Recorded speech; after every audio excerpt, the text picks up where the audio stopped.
Welcome in here on Live Impact News on WCNC Plus. I'm Nick Sertivant. All right, we want to start off with the big story of today, big story of the week, quite frankly, and that is the situation involving SilFab in York County. So I just want to read you the headline right now on our website. It says, quote, "We follow protocols. SilFab tries to downplay impact of a chemical incident that sparked outrage." So earlier today, this morning, we heard from SilFab Solar. They addressed the two incidents at its Fort Mill manufacturing facility this week, downplaying any potential impact to the community, employees, and nearby school, blaming, quote, significant amounts of misinformation about the leaks. So again, we heard from the director of operations with SilFab. The company said it is extremely committed to operating safe and secure facilities. Our Anna King was at the press conference, is there in Fort Mill, has been covering this story this week. Anna, you were there. We again, as I mentioned, we heard from SilFab's director of operations. Break down what we know so far. Yeah, so what we know so far is that this was, like you said, the second chemical leak at this plant this week. So Fort Mill School District had to close the school out of caution. And officials say there was never any risk. They told us that even at the press conference that there was never a risk to their employees here or the community here or the environment. And so I asked them, moving forward, would there be any additional communication with the school so that these type of extremes do not happen again? And I think really the big thing here is trust among between SILFAB and the community, because like we've been covering tensions with SILFAB for a minute now, and so just the trust is the big thing. And they kind of hit on that, saying that moving forward they would be taking more precautionary efforts to increase that communication. And they also allowed us to, the interesting thing was they allowed us to go into the facility or look inside of the facility to see exactly what they were talking about. Of course, cameras were not allowed inside there, so I can kind of try to paint the picture here. Inside they had two tanks that would hold hydrofluoric acid, and one tank was filled about 2/3 of the way and had that leak that had been reported, or that we've been talking about since yesterday. The other tank is completely empty. So they told us during the press conference that next week during their inspections, they're hoping to move the hydrofluoric acid from one tank to the empty tank after it's inspected and looked through, so that way they can make sure, they're not just moving the hydrofluoric acid from one tank to another tank that will potentially leak as well. So they did paint the picture of taking these precautionary efforts as opposed to it being more of a reactions type of situation. And so they gave us all a lot of intel on how they will be moving forward when it comes to communicating and keeping the community up to date. So a lot to look forward to coming up here in the later shows for my story. All right, that's Anna King again, covering the latest with SILFAB. She's been following this story all week long. Anna, thank you for your time. All right, let's take a quick break. We'll be back here in just 2 minutes here on Live Impact News on WCNC Plus.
Welcome back here on Live Impact News on WCNC Plus. I'm Nick Sturdivant. Again, the big story today, this week, SILFAB Solar, 2 incidents there. They addressed those 2 incidents earlier today at its Fort Mill manufacturing facility, downplaying any potential impacts to the community, employees, and nearby school, blaming significant amounts of misinformation about the leaks. Again, we heard from officials, actually the director of operations for SILFAB, earlier, and we streamed that live for you, brought that to you here on WCNC Charlotte as well.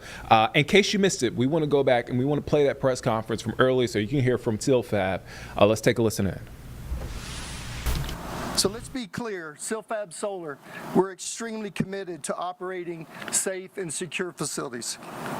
We have more than a 40-year legacy of one that's focused on safety and producing high-quality solar panels. It's from this long history of safe operations that we were given the recent events very serious attention. Let me also tell you, this is where I live. I'm a resident of York County. Me, like the other 700 employees, we're all committed to ensuring safe operations at Silfab. It's unfortunate that significant amounts of misinformation that's been put in the public domain, and it's our responsibility to set the record straight. So let me address the two incidents that have happened this week. But before I do that, just give you a brief update of the current status of our operations. We've been in constant contact with DES and with York County officials, and based on the review of the facts and where we are with our investigation, we've chosen to pause operations. So we shut down operations yesterday, last night, and again today. We anticipate, through discussions that we're having with DES and the county, and we anticipate starting back up operations tonight at 6:30. Again, we're working closely with regulators to keep everyone informed of our operations. So now, with that out of the way, let's talk about what happened Tuesday.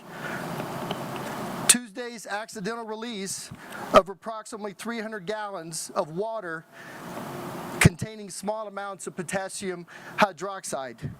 And just the leak occurred, it came from our wet acid scrubber in this area.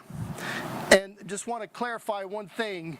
What was originally reported when we made the call up through emergency services that said we had a problem, we reported worst case conditions.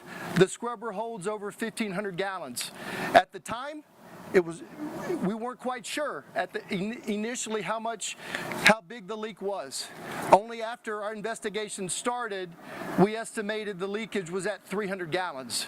I know that was one of the things that's been confusing in some of the reporting, so I just wanted to clarify that. When we first discovered the leak, our first step was to contain it. Once it became clear that it needed more support, we called in York County Emergency Services and shared with them this worst case scenario. But let me emphasize that at no time during this event were any employees or the public put at risk for this incident. In fact, this was immediately or very quickly confirmed by emergency personnel who, when they were on site, who determined that there was no immediate threat. And at least the quick response, they left soon after. After that, we called in a company, a contractor, the experts in cleaning up. They cleaned up this area for us. And then after that, based off of the 300 gallons and in communication with DES, we made a decision that we would clean the pipe that runs from the culvert all the way to the retention pond. We decided it's best to drain the retention pond.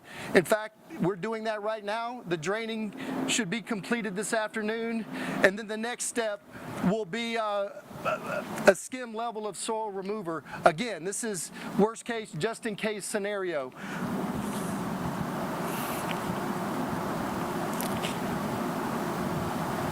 During this incident, the whole time, we were in direct communications with DES and the county. Lastly, working with DES, we committed to share our results in the form of a report. We owe that to them on Tuesday the 10th. So at this time, it's premature to get into any details in the specifics of the investigation and the corrective measures. So now let's move on to what happened yesterday. It was reported that we had a new leak of hydrofluoric acid, which created a lot of attention. Here's what actually happened. Last week, the end of last week, when we received the first shipment of HF several thousand gallons, and it's stored in the third door over there.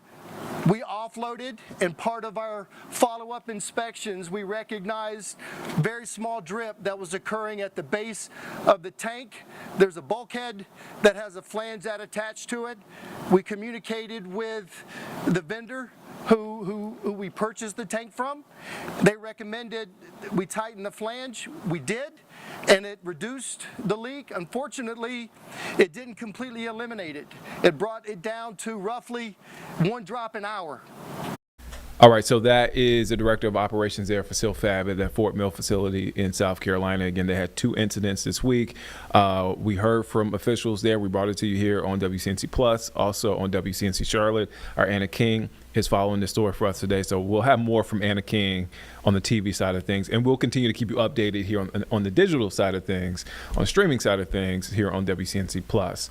Let's come back here in studio, and we want to go to break. We'll be back here in just 2 minutes here on Live Impact News on WCNC Plus.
All right, welcome back here on Live Impact News on WCNC Plus. I'm Nick Sturdivant. We got some special guests here in studio.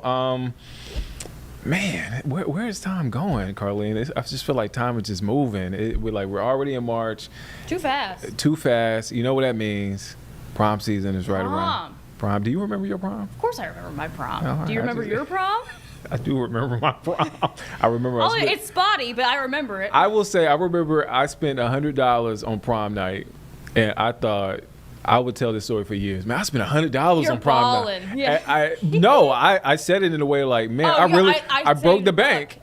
I broke the bank. But yeah, $100 is like nothing now. But yeah, I'm like, man, it's I was like, man, I spent $100 on prom. I know. What did I spend my money on? So I really kind of played up that story. Now I can't tell that story anymore because people look at me crazy, like $100. Prom's a whole other world now. Like, okay, $100. All right, don't let me get off topic. Prom season right around the corner. Look, there's a big need in our community. A Charlotte organization is on a mission to collect prom dresses for students from under-resourced communities across Charlotte. Last month, the founder, you may have saw it on TikTok, social media, last month the founder and executive director shared an urgent video explaining that they only had collected 2 dresses. Within 72 hours, the video reached over 10,000 views, generated hundreds of likes and comments. and hundreds of reposts. And really sort of drummed up a lot going on. Again, they're in that final stretch. We have an event coming up. We'll talk about that shortly, but here on the show today, we have Janae Jeffries, founder, executive director of Curvaceous Behavior Nonprofit. Also, we have some other special guests, Mariella Bozeman and Emily Cornelius. Thank you guys for joining us. Interns, how are y'all doing today? Beautiful. Okay. This is my warm-up question. All right, now let me get to the hard-hitting questions. No, I guess I want to start with you, Janae. How did this is the 5th year for this. How did this all start? So it really started with me helping my younger sister, Jamie, who was going to prom after COVID. It was there last year. And I remember my mom was like, hey, we just don't have the money to just go buy a dress for your sister. Can you help us? And I was like, let me use social media. Just say, hey, I need help with a dress. And then I just got so many people say, hey, I doing a dress for free. And I was like, what if I can help her and other girls with a free dress? So it became more like a movement where every year we start early, collect new dresses, size 0026. And from that first event, I saw it was a need to have a consistent and just keep pouring to young girls. And every day, something tells me, don't give up, just keep going. And when I go to the event and we see these young girls just smiling, their parents are crying, they were like, it has the price tag on it, $800. They're like, are you sure it's free? I'm like, yes, it is free. And they just feel so good knowing that someone who cares, who, knows where they come from. Because I was, a child, low-income household, and I know what it's like for living check to check. They just feel value in here. So we just want to keep that legacy going. When did the nonprofit started? Yeah. So we started in 2019. Okay. I feel like COVID was our year of becoming a nonprofit to do more than just prom dresses. But our goal is to always be someone for the community and someone who knows what it looks like. And, I went to West Charlotte High School. That's where I first learned about fashion. And later on in life, I learned my voice is bigger than just the clothes. It's the impact behind it. I mean, I feel like the West Charlotte community, man, y'all are so tight knit. Like everybody knows everybody. It seems like they it. do. How did that help you? How did that shape you growing up in West Charlotte and being in West Charlotte? Yeah. So I'm from Charlotte native. We just, as a child, like I said, we grew up a lot in different neighborhoods. Okay. And being like in low-income household, you have to keep moving because rent is either high. And just when we got to West Charlotte High School, I learned it was a different culture shock. I didn't see so many people look like me and who was acceptance, and I was somewhat of an outcast, just kind of nervous. Like I didn't know how to define my confidence because I was always ugly or didn't feel like seen. And later in life in high school, I learned there's nothing wrong with me. It's just my confidence has to flourish organically. And I found my voice. That's when I got into fashion, took a fashion class, learned how to sketch, learned how to put fashion shows together. So I always had the mission. I just never knew how to implement it to a higher way where it was impacting people more than just me, but inspiring, young girls every year. High school is such a tricky time. It is. Like it's just one of those times where you're trying to figure things out. Everything. You're growing up. My head was bigger than my body in high school for about 3 years, and then I finally grew into my head. But it's one of those things that you're trying to figure out. And prom is such a big moment. You both are interns. What is the work been like? Is she a good? She a good boss? Yeah, she's great. You could blink twice. But how's it been working with Janae? Yeah, it's been really good. I mean, you kind of hit the ground running from the start, especially because we started in January and, our project is in April. So you have to go. I've had the special opportunity to do collaborations with, stores in Charlotte. And it's a lot of, networking opportunities. I don't think I would have ever thought I would be here. And it's, it's inspiring to be able to help people that you once were. I know I was that girl that definitely could have used somebody like Janae in the past. And so it's really rewarding to be able to do that type of work now. What have y'all learned throughout? I mean, because it's just I mean, I said that silly story about $100, but I mean, the cost of just a dress or a tux, I mean, it's just dinner. I remember when I was going to prom, we had to get a limo. The limo was in the I don't think, do they do that now, limo? Do they still do that? It's like party bus. It's a party bus? Rolls Yeah, they fancy. Yeah, we had a kid we helped 2 years ago from Africa, exchange student, and we had someone donate our voice works to him, a custom tux, dinner accommodation, photos. I like to go big or go home. It's like you get married. You might as well just get married at this point. Like, God. But what have you guys learned in this whole process? Well, I actually work for a prom shop, so Yeah. I already knew about like the cost of everything because like some people come in, they get 2 dresses and it's like over $1,000. What? It is crazy. So I already knew about the cost. So when I saw like this internship, I was like, that's definitely something I want to help with because I already know how big of a struggle it is to get even just a dress. Yeah. And so that was something that I was like, oh, I can definitely help with that. But I mean, I literally went to West Charlotte with her just like 2 weeks ago, and we just were able to talk to so many kids and just reach out, and it's just been great to like see the impact that you can make even by just showing up to their lunch, to talk to them and make them aware, give them a cupcake and tell them that, you know, you're here to help. So that's just been the best part. And then the same thing, networking has been really great. A lot of outreach to different vendors and things like that. So I've just learned a lot about communication and that kind of thing. Now I'm curious, what are those conversations like with the kids? Because either they can be open or they're not. It's just you have to meet them where they're at. What are those conversations like with the kids? I mean, you kind of have to feel the vibe first. Like sometimes they're a little shy, or they just come up and they're like, what do I have to do to get this cupcake? And then you can kind of tell them. That's when you kind of like introduce like, oh, well, we're actually doing this for prom, blah, blah, blah. You ask them if they have a dress, if they're going to prom. And so we were just able to kind of, there were a lot of kids that followed us on Instagram, things like that. We got their names, things like that, because we have to have parent approval for this. So we kind of just talked about that, and then just followed them on Instagram and just continuing to outreach after that. Wow, yeah, I mean, Instagram, meet them where they're at. That's what. An event coming up, April, right? Talk about that event. Yeah, so we're less than a month away, and it's going to be at Camp Northland at JR Achievements. Think of it like you're at the prom boutique, but you're actually at a nice relaxation day, getting pampered. Oh, you said go big, go home. So this. Go big, go home, Okay. Yeah, I wanted this year. I was like intentional. Like I wanted to make it more than just 2 hours. It's all day, from 9 a.m. to 4 p.m. And we want to meet where they're at. So if they can't come in the morning, we have an afternoon slot where they can just reserve the time. And we're going to have a beautiful panel. We got pageant queens, business owners, teach about etiquette, poise, confidence. And then we got so many great vendors. We have a matcha vendor, paparazzi vendor, because the whole thing is to make it a one-stop plus where they don't have to leave for anything, but left it just to go home. But we want them to stay as long as they can, just for that little time, 3 hours. What would 16, 17-year-old Janae say now? Oh, wow. Honestly, she probably wouldn't have much to say. 'Cause I didn't really have a voice back then. I was always quiet and shy. How would she feel? She would feel very overwhelmed. She'd be like, are you sure this is real? Maybe like this is like sci-fi fantasy. This is not real life. Like I never really see myself doing something like this. I always thought you had to come from a certain income bracket or household just to do things, you know, what I'm doing. And I learned it's not about that. It's really just having a good heart and really knowing how to help people and be authentic. Did you, and I know y'all saw the post on social media, did y'all think, I got to ask the room this one, did y'all think that post was going to blow up the way it did?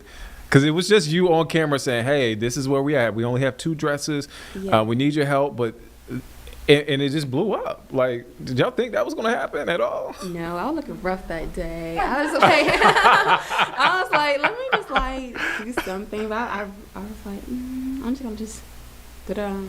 I didn't put no makeup. I was like, let me just post this video, and it hits, but I didn't really think of it like that. Emily, you were about to say something.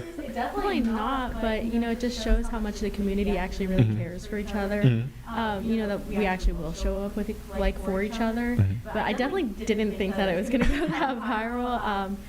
it was just such a large influx at one time, and it was, kind of hard to take in. But it just was so important to us, and it really, set the stage for everything else that was going to happen. So I'm very grateful that it happened for sure. Oh man, when is prom? I mean, I guess I should have had this in my note. But what is prom? Because I feel like prom just kind of staggers between different schools. It's not like a district wide, like you're having your prom on the same day. But when is usually prom? Is it May? Is it So May? it's actually, I got like a list. It's April 16th, 25th. Is May. it that early? Yeah, they had prom on Friday. On Friday? When they start doing that? Actually, to me, I had prom in March in high school. You had prom in March? March. I think it's a new trend now. That's early for prom. Yeah.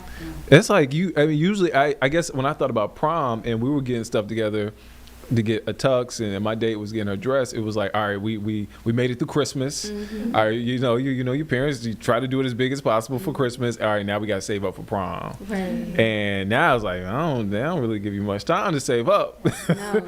I mean, most people don't get their taxes back. Look, But it's probably gone by now. Right, or it's probably gone by now. Yeah. Oh man.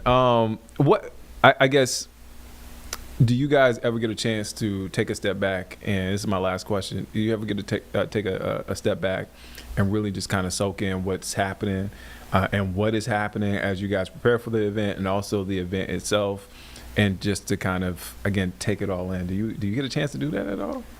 You have to. I learned that you gotta have boundaries, because if you let so many things cluster your mind, and you're not, it's like a child. You have to give that child enough time to mature and attention. I learned, don't respond so fast. Just take your time. Because when I really take my time, the quality is always it's crisp. Like with the video, I really was like, gonna do it, not gonna do it, because I really did not was not gonna do it. I was like, I need to send. It's like, Janae, speak your mind. Don't call nobody name out, because I don't want to be sued or anything. But I was like, let me just let it flow, and if it get 2 lights or 3 lights, that's more than 1 light. So I'm like, I'm pleased. But I just learned, just take my time, and it's about the quality, because you do so much that you're missing out while you're doing it. But I'm grateful for all the love and everyone for pouring to these girls, like Sister Video, CPCC Hair School on Freedom, them donating free hair, makeup, nails, and other stylists on TikTok was like, hey, I want to sponsor a girl sewing, cut weave, ponytail, because it's expensive. Yeah, it's a whole thing. It's a whole thing. So it really just helps, knowing you're not alone, and people really do care. Some people say, I need to get paid. I need the money. I'm like, I understand, but it's like, if you were that girl who just didn't have it, she really wants to go. We should not let no one have that sacrifice of, hey, you can't go because we don't have it. We can all make a way. So, man, I am so grateful you guys stopped by. I'm grateful for what you guys are doing in the community, because again, there's so many young people, especially young girls, that want to go to prom and deserve the opportunity to go to prom, look beautiful that night, have fun. Not only don't stress about the cost and what comes with it. So thank you guys for stopping by. Again, plug one more time for the event that's happening on the 4th. Yes. Remind folks. So we're having our 5th annual prom project giveaway at JR Chimas, April 4th from 9 a.m. to 4 p.m. We have a morning slot, 9 a.m. to 12, and I think it's 1 to 4 p.m. It's on Eventbrite. But we're on IG at Courage Behavior. And you see that flyer right there on your screen. We have that flyer. You see it right there. It's up on the screen. We have it there. You don't want to miss it. Ladies, thank you for joining us. Thank you for having us. Thank y'all. Y'all doing amazing work. Let's head to break. We'll be back here in just 2 minutes here on Live Impact News on WCNC Plus.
All right, welcome back here on Live Impact News on WCNC Plus. I'm Nick Sturdivant. We want to go back now to that press conference SilFab officials had this morning. The SilFab's Director of Operations regarding those 2 incidents that happened this week.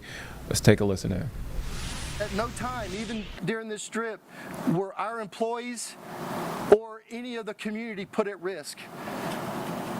One thing I failed to mention earlier, inside that room, we have what we call TGMS, a toxic gas monitoring system. We have a system that's specifically designed to look and read any unhealthy HF levels. And we have basically 0 recordings on that. So it's a safe environment, even though we have that very small drip. With all that in mind, you know, it's been a struggle for us to understand why this elevated to a point that resulted in school closures. Let me be clear. We follow state and federal protocols and procedures to alert authorities. We followed the protocols on Tuesday. We followed the protocols last Friday when the drip was initially found. If and when a situation develops that requires an alert and a response, we'll make those calls right away. That's exactly what we did on Tuesday. So this never even began to rise to a notification level. SilFab strongly disputes the classification of this brief negligible drip as either a leak or a major incident. Again, it never rose to a level that would prompt or should prompt the school district to cancel classes on 2 concurrent days. It's unfortunate that the school district decided to cancel without having all the details. Again, I can't express enough, SilFab, we continue to work closely and cooperatively with all parties, especially DES and the county. Finally, let me tell you that we do have evidence that 1 or more individuals have trespassed on our property and likely provided parties with false information that may have contributed to needlessly alarming the public and spreading misinformation. We have turned this information over to local law enforcement and we will press charges. I want to express my sincere apology and concern to the parents. I know your lives were disrupted. It's unfortunate, but it could have been, it wasn't necessary. I want to wrap up before questions with really 3 things that are so important. We're committed to a safe operation, 100%. We continue and we will work closely with DES, with the county, and the EPA. You know, we look forward to a visit from them. They will be here next week, and they're going to be auditing our risk management plan. We welcome that. And then lastly, it goes without saying, you know, SilFab will investigate what, if any, steps are needed to prevent anything like this from happening in the future. So that's the end of the prepared statement. We'll start with questions. My name is Andrew Dice from Harold and Rock Hill. First of all, thank you for having us here today. My first question is, you said that a week ago today, the drip was found, yet it's not required to communicate your word, that drip, leak, your words to anyone. Whether or not that is the case, did you or did SilFab or did SilFab not tell York County or DES or anyone else in an official capacity a week ago today that there was an HF leak at drip and or leak at your plant? Thank you for that question. And to answer it, we did not communicate that explicitly. Is there a reason why? Because it far from qualified the requirement for us to communicate that.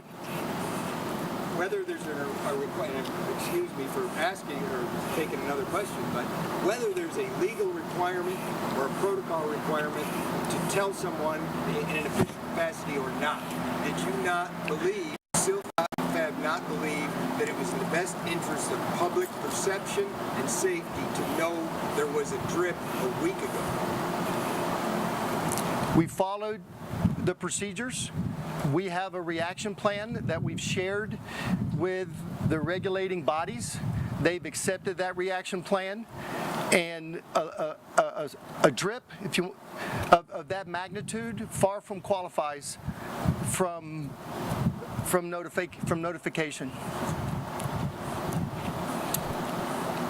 What would you say to parents who say that it doesn't belong here, this close to the school, and that they want y'all gone, they want y'all out of this area? What would you say to those parents? So, I appreciate the question. My response to that would be what we've been saying all along.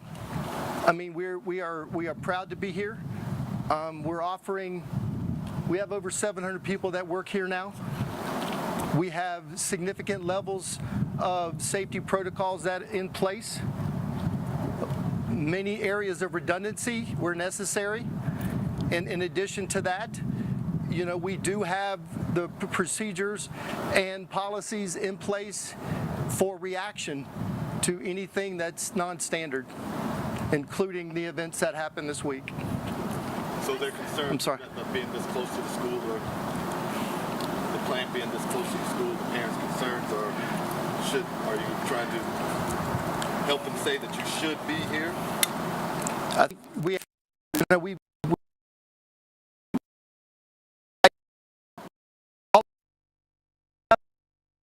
this facility and all the equipment has been approved. It's been tested, it's been validated. We have all the permits, and it's unfortunate that the parents have concerns.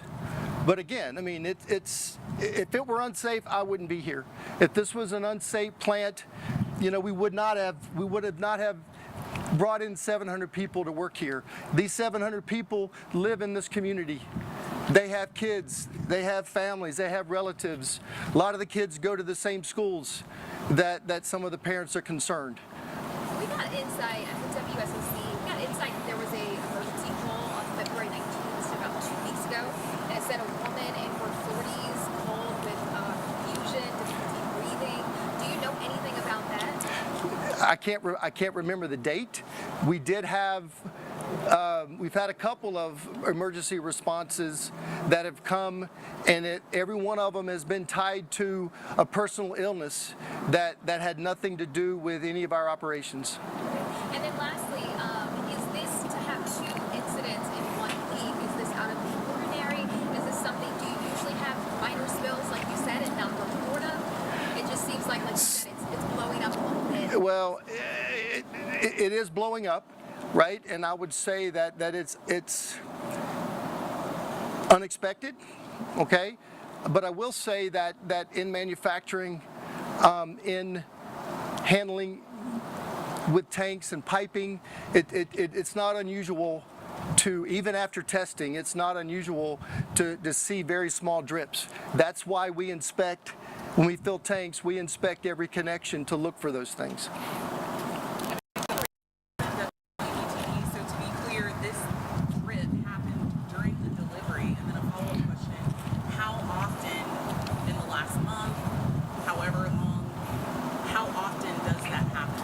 So it happened not during, it was notified after the delivery.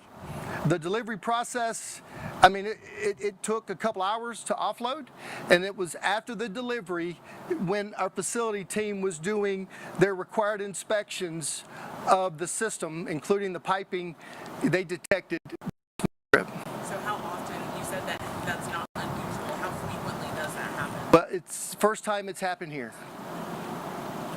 You know, yesterday, House representatives started meeting about a proposed bill to revoke zoning permits, and then also today, York County Council are meeting about the legality of such things. What is your response to so many government boards thinking about what your future holds? It's a great question, and quite honestly, I don't have a response to that. But I will tell you that, you know, we have representation that are supporting us, and they continue to be in discussions with county and DES officials. Hi, you said this leak happened a week ago. Why did this come out yesterday? Why didn't it come out right away from your point of view? How did this come to be? And you did hint that people have been, you said you have evidence of people trespassing and sharing false information. Were you referring to the incident of the quote-unquote HF drip? Is that the we've had other incidents, but that's the most recent. Okay. That's the most recent. There are photographs that showed up, that were taken in the middle of the night. Photographs of that door down there, that has identification. Part of our process when we recognize that we had this small drip, there's several things we have to do, right? We contain it, and one of the things we do, we cordon off the area, right? And that includes identifying the door, do not come in here until we can resolve this. So there was a picture taken of that, and without understanding the context, it gets grossly misconstrued. Another question. You said specifically, and again, Andrew Dice from the Herald and the Charlotte Observer, you said specifically that SilFab has decided to reopen operations at 6:30 p.m. today. Is that right? No, I said we anticipate and we look forward to opening, but we're waiting for feedback with the communications that are ongoing. Feedback from whom? And I'm not trying to be difficult here. SilFab is either going to open at 6:30 or it is not. And the question for our readers is, should they be alerted to at 6:30 that production and or assembly will restart at SilFab today? We're in discussions with DES in York County, and then based feedback from those discussions, we'll be able to determine if we will open up for operations tonight. Again, I appreciate your answer, but you didn't answer the question. Is the decision to reopen SilFabs, is it DES, is it York County, is it all three? Are you saying, and I want to make sure that I'm clear, are you saying that SilFab will decide to reopen, or are you saying that DES or York County or both will tell you? We are in collaboration with DES, and my expectation is the outcome of that will put us in a position to open up. I mean, make no mistake, I've got 200 plus people that I'm anxious to notify if they can come back to work tonight. So I look forward to that feedback. Yes, sir. I got late in the conversation. Basically, I'm asking, how did the information get out there? Was it from insider? Was it from someone who, like you said, maybe trespassed and got the information? How did the original call got out? So I can't speak to the original call. I can tell you we're doing our own investigations, but I cannot answer that. What I can tell you is that I have personnel that have photographs of a drone hovering in this area, and that's likely where the information came from. Two questions. I think the big thing here is trust among the community. How are you all going to move forward when it comes to, will there be additional communication with the school district and the county and officials? Will that be how you all move forward here? I would say absolutely. We've been extremely transparent from the very beginning. I think if you go back, this obviously has been a challenge in the community for some time, but SilFab has always been open and transparent in everything that we've done here. We've welcomed visitors, we've showed them around, we've got nothing to hide. And to answer your question, I would expect, that one of the outcomes will be more communication. And then, so the second question, you said those types of leaks happen at manufacturing facilities. What proactive efforts are you all taking to ensure that may not happen again in the future, or the week we've had this week? So that's a great question. As I said earlier, one of the things we're working through right now is we know we have a tank It's brand new, it's been tested, but it has a very small drip, right? We have a second tank in that room just like it, but one of the reasons that we haven't transferred is we're going to go through and test that tank again to make sure it's 100% no leaks, no drips before we transfer. Ryan. Kevin from WCNC once again. Just again, what will you say to reassure parents that this plant is not a threat to the school and their children's health? What will you say to them to reassure them that? So two answers. One is across the board in general. You know, we built this plant with a significant level of controls and to ensure safety of our employees and and the community. I just want to clarify one thing. You know, the startup that we anticipate, the startup that we anticipate is go back to what we've been doing. I mean, we've been in operation for 4+ months.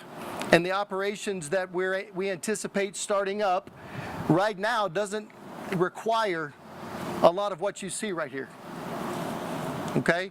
So what we anticipate is to start back up right now, some cell manufacturing, cell assembly, and our module lines, just like we've been running for safely with no issues for 4 months. Another question, if I may. Your words, we've got nothing to hide. Again, a week ago today, Silfab found there was a leak, a drip of hydrofluoric acid. Whether or not you had a requirement to notify York County, DES, or anybody else, the community that you sit near did not know about that until after the first leak. Silfab did not say on Tuesday or Wednesday or even Thursday that there was a leak that had been going on and this was the issue. Why did it take so long to tell the public that you yourself just said you're a member of, that there was this issue? So, Great. I'm sorry. What will be helpful, because I know a lot of people have questions about the drip. So what we're going to do, we're going to show you all, because this is a literal drip. So we're going to show you all that drip so that everyone understands that it is a drip.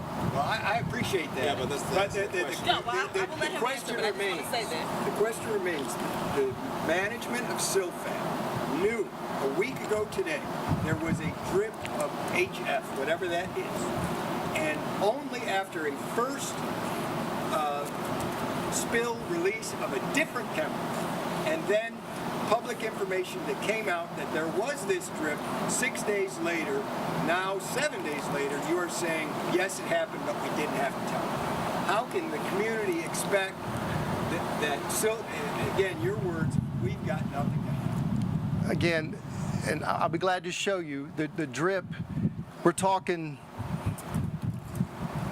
extremely small. I mean, we did the math over a 5-day period. It's like 3 tablespoons total is all it is. And we're not obligated to share that. And then as we look at risk, as we assess risk, I mean, the communication level for communicating a problem, say, is here. This issue was very, very low, and it didn't warrant that communication. To follow up on that, you said that you're going to work to continue to be more transparent despite not having to report that. Are you going to be reporting those types? All right, you've been listening to Director of Operations there at Silfab Solo over the last 30 minutes, both here on WCNC Charlotte and streaming on WCNC Plus, attempting to play down the dangers of what's described as a leak. Others have described as a spill. He just described as a drip. But 2 different incidents over the last week, saying that they're waiting feedback from state regulators there in South Carolina, but they're expecting to restart operations, and they're hoping to do that by 6:30 tonight. That director reminding folks watching that some 700 people are employed at this plant, and that the neighbors of the folks who live there in Fort Mill.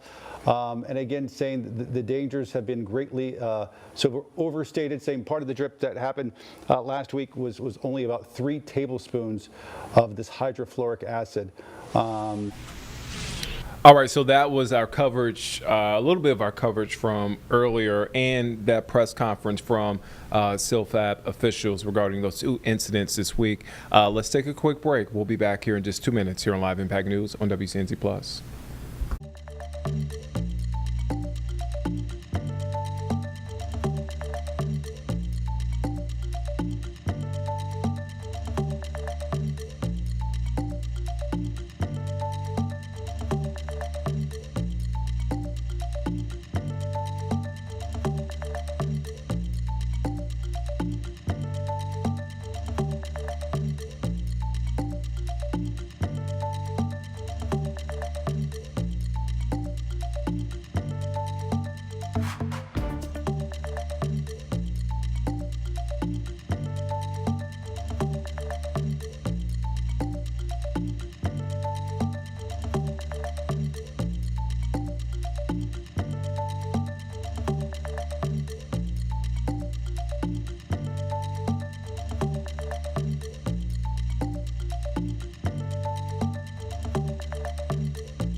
Welcome back here on Live Impact News on WCNC Plus. I'm Nick Sturdivant. We want to go now to Chicago, Illinois, where the funeral service for the Reverend Jesse Jackson is still going on. We want to take you there live. This is Jesse Jackson's son, Yusuf Jackson, that is speaking. Let's take a listen in to what he's saying. Even as his body began to fail, his spirit and imagination never did. He talked about organizing a peace mission to Ukraine. He wanted to appeal directly to Putin. He wanted to organize ministers to help negotiate peace in Haiti. The Reverend's mind and will was strong even as his body failed him. He was very clear about the challenges we face today. He believed the progress made during what historians call the Second Reconstruction, the era that grew out of the civil rights movement and expanded democracy for millions, was now facing renewed resistance from the highest levels of our government. The foolish denial of threats to democracy and to decency, corrosive inequality, catastrophic climate change, endless wars, a renewed arms race, global pandemics, and more. And he reminded us that in each of these crises, it is always the least of these who suffer first and suffer the most. And that conviction shaped his ministry. In his final months, he spent a lot of time with his grandchildren. Private time. No moms and dads allowed. He loved it, and they loved it. And after he passed, I asked each of my children, Sky, Yusuf, Cassius, Atticus, Matthias, what was their last conversation with their grandfather? I asked, what did he say to you? Each of them, separately and individually, thought for a moment and told me, Dad, Granddad told me he loved me. And those are the last words I remember him ever saying to me as well. Wherever he traveled, he made time for children, at schools, at churches, at hospitals. Even in prisons, he believed that inside every child was a somebody waiting to emerge, and that with faith and support and hope, they can achieve excellence. He would say, I know because I was one of them. And today his legacy will not be carried forward by family alone. This type of work does not pass by blood, it passes by spirit. Thus it is in his name that we have committed ourselves that the Rainbow Coalition will continue. We have recommitted ourselves to its founding principles, reached out to engage new leaders across the country, and restructured and revived its operations. And we will put the good Reverend, my father, to rest today, and will honor him by building upon his work and taking up the challenge. And so while he would be delighted to witness this gathering of friends and allies, and sorry to not be here to conduct it personally, he would be intent that we stay the course and carry on the struggle for justice. I thank you all for being a part, not just of his work over the years, but to the shared commitment of our future together. Keep hope alive.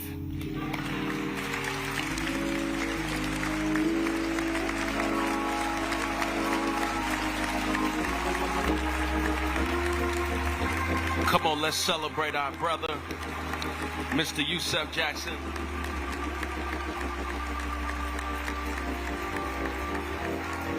I want to apologize in advance to Governor Gavin Newsom, California, Governor Wes Moore, Maryland. Come on, clap your hands and let's celebrate them. So grateful to have you. I want to apologize in advance as I introduce the governor of the greatest state in these United States of America, Governor J.B. Pritzker.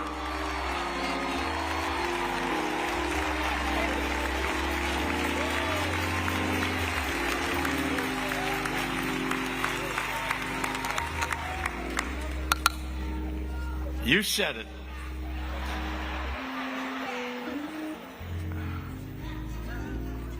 Let justice roll down like waters, and righteousness like a mighty stream. Justice in a too often unjust world. For Reverend Jesse Jackson, each day was a new opportunity to bring justice in a too often unjust world. His ambition, the North Star of his advocacy, was to shape a world where justice is not an anomaly but a constant, where fairness and equity and dignity are so ubiquitous in our lives, they simply flow amidst us like water. Reverend Jackson was at once a mighty roaring river, able to create movements and galvanize masses with his words and his passion, and a gentle brook, able to provide guidance and comfort to the beleaguered and the bereaved. He could lift up and connect with an audience of millions with the same intimacy and fervor that he could with an audience of one. He inspired us not just in his conviction, but in his joy. Not just in his righteous anger at injustice, but in his boundless love for communion. Not just in his words, but in his deeds. He kept hope alive.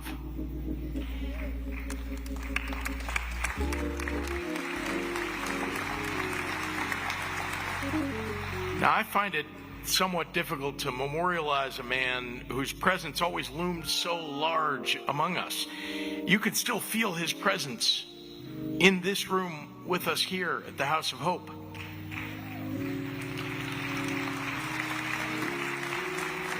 You can still feel his presence in so many ways. Every day he would honor us in the way that today we honor him. And you could feel his spirit in the movements for justice that have grown from the seeds that he tilled. Now, to the world, Jesse Jackson was an ambassador of hope for the oppressed, who met with kings and queens and presidents and dictators and clergy of all the great religions. But here in Chicago, he was our neighbor.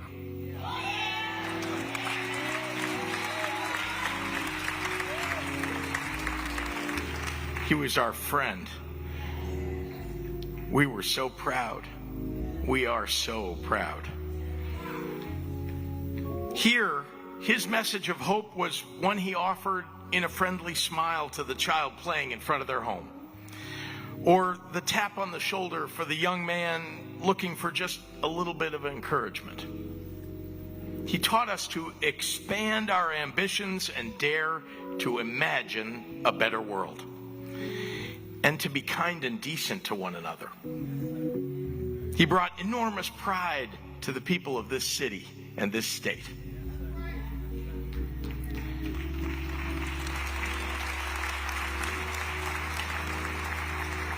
And on a more personal note, it has been an honor that my relatively short time in public office overlapped with Reverend Jackson's long tenure.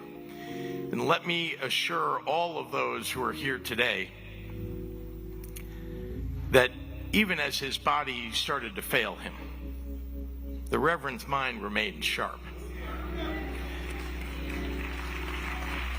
He never failed to pull me aside at an event to ask about something in the news or offer a word of advice or encouragement. He was politically connected. He knew. He shared an affliction common to all those in this room. He loved the political game all the way to the end. And while we know that we shared him with the whole world, Reverend Jackson belonged to Chicago. And Chicago belonged to him. He was ours and we were his. I am somebody. That wasn't just a slogan, it was his credo. It was Jesse's blessing on each of us, on all of us. A pronouncement of pride and accomplishment, pride and determination. It was his reminder of the incredible power that each of us has to lift ourselves up. The gift of dignity in our personhood that God had bestowed upon us. The power that each of us wields that can change the world. All right, so that is a funeral service in Chicago. That was Governor J.B. Pritzker there. Funeral for the Reverend Jesse Jackson. All right, so let's switch gears now. Let's go to the land of politics where, all right, so the primary was this past Tuesday. One of the races I do want to point out, North Carolina House District 14, that is a congressional seat here in North Carolina. The primary, the Republican primary, I want to point out, Tim Moore, the incumbent, won by 83%. The person right behind him, Kate Barr, had 17%. Now, I want you to remember that. 83% Tim Moore, 17% Kate Barr. This is why it's important, because Kate Barr was facing Moore in the primary, admitted to being, quote, a fake Republican. Break it all down is Julie Kay here in studio. A fake Republican. Yes. That is the term that she threw out there. Explain what that means. And so I want to point out that she was very open about the fact that she's a progressive candidate. But she ran under the Republican primary to prove a point that, and she's done this before, we'll get to that, but to prove a point about gerrymandering in North Carolina. And we know North Carolina is, either one or two between us and Texas, which one you want to say is number one for gerrymandering or redrawing districts in favor of either political party. Our state government is in charge of that. They change them quite often, as I've been on here before discussing. And so she has done this a couple times to prove a point that different candidates should have more of a chance. So she didn't win. 17% of the vote does not sound like a lot. For an incumbent, and this is a U.S. congressional seat. Yeah. I mean, that's not insignificant.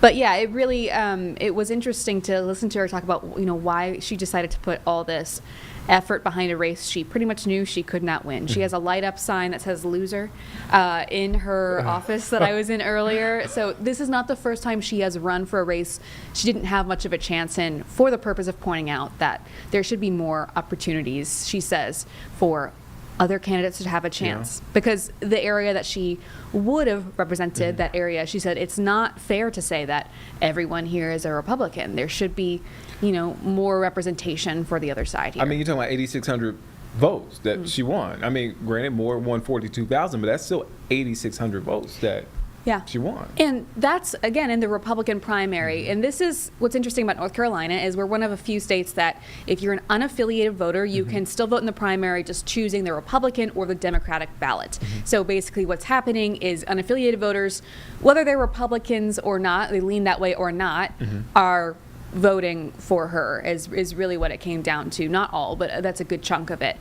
So I actually did this story because I was talking to the Mecklenburg County GOP chair, Kyle Kirby, on Flashpoint last week. Yeah. And he was obviously quite upset about this because he's saying this is, kind of exploiting a loophole in our system. So, of course, he now wants closed system of primaries. So if you're a Republican and you're registered, you can only vote as a Republican in the primary and vice versa, because he doesn't want, of course, true Republicans to get pushed out if someone like Kate Barr were to do this again and get more traction. He pointed out there's another race in our area that had a similar candidate and a few more across the state. So, of course, Republicans are concerned that this is a trend that they say isn't obviously helpful to their party or to voters. But it's an interesting back and forth because, of course, Kate Barr wasn't going to win, but the point she's making, I think, resonates with at least 8,600 voters.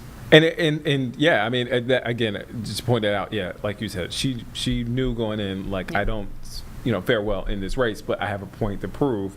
I also want to point out, on the other side, and I know you're not covering this angle, but I just want to point out for our viewers, in the Democratic primary, for that same District 14 congressional House seat, Lakeisha Womack won.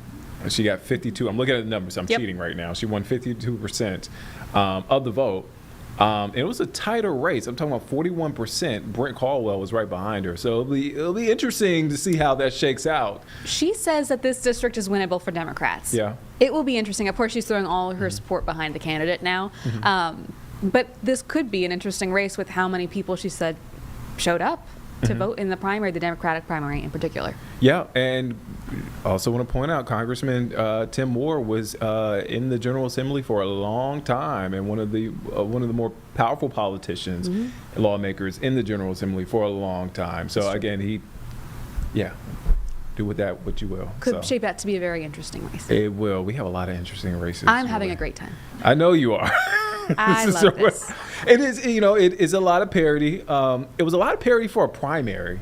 I've covered several primaries over I'm probably shortchanging myself, but I don't think I've seen this parody in a while. I was covering the U.S. Senate race. I was at non-presidential primary, by the way. Yes, parody, exactly. I was at Michael Watley's watch party, which is, of course, probably the biggest race, the U.S. Senate race, ended up being the least interesting of the night because they were both called very, very early on, and it was exactly what we anticipated would happen. Like 7:30, 7:45, yeah. He spoke, I think, just at 8:30, so they knew even earlier. But it ended up that the biggest race, of course, it's going to change now that it becomes Cooper-Watley. That's going to be obviously, could be very tight. Very expensive. Very expensive and very important on a national level. But some of these smaller races too becoming really, really interesting early on in the race. And we got to bring you back because and we won't get into it now because again you're on a separate story, but the numbers when you look at the primary, Cooper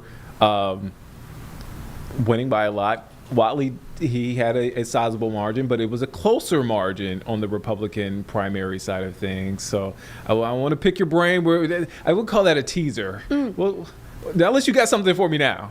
I mean, all I'll say as a teaser is that in the Republican race, there was a more established other candidate. Okay, that's fair. Yeah, that's fair.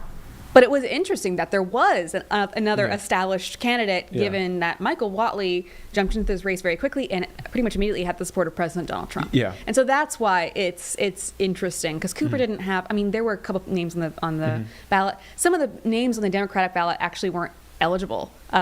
So those votes just weren't counted. Yeah. So there really was an easy path for Cooper. Yeah. Whatley had just some more interesting established challengers, but interesting that Republicans would put themselves out there against Whatley, who is very, very close to President Trump. To split that vote.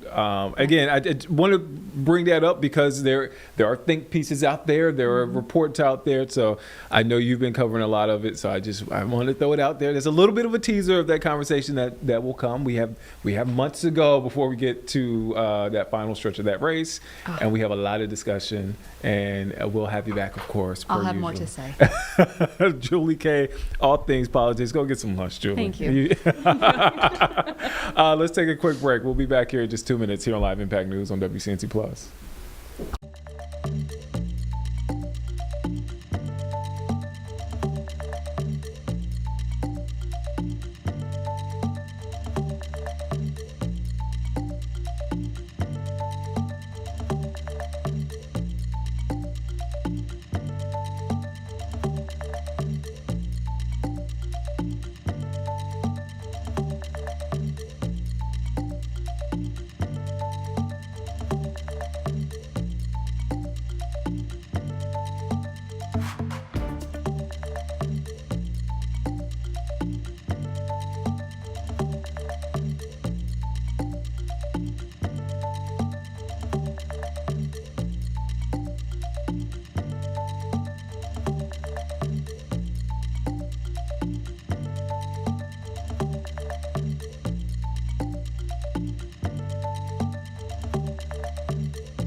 All right, so happening right now, the funeral service for the Reverend Jesse Jackson in Chicago, Illinois. This is a look at the service. That is Mayor Brandon Johnson, the mayor of Chicago. Let's take a listen in. Mayor of the city of Chicago, to celebrate a man who was my dear friend, a mentor, and a source of inspiration, Reverend Jesse Lewis Jackson Sr. Thank you to Mother Jackson, the entire Jackson family, for the grace and the courage that you all exude. And Mother Jackson, we don't mourn and grieve as the world because we are not ignorant to what has happened. And you will see him again. That's not a promise from a politician, but from the word. And he said, if it weren't true, I would not have told you so. Now, to the Jackson family, I'm not trying to start any trouble, but I looked at the program and I didn't see any West Side representation. I didn't see nobody from the Church of God in Christ on the program. So I know I represent the city of Chicago, but God bless you, Bishop Shears. I guess they wanted us to get out on time, so they... But on behalf of my wife and my entire family, I say thank you for the care that you have shown us. From one first family to another, we love you. By evidence in this audience, the city of Chicago, the state of Illinois, and the world, the country, agrees. One quick story. Reverend Jackson may have been the most competitive individual that I've ever met. So a few years ago, we were wrapping up a meeting on the west side of Chicago at Reverend Johnny Miller's church. And Zeke, we started talking about football. And at the time, Lamar Jackson was on his way to becoming the MVP of the National Football League.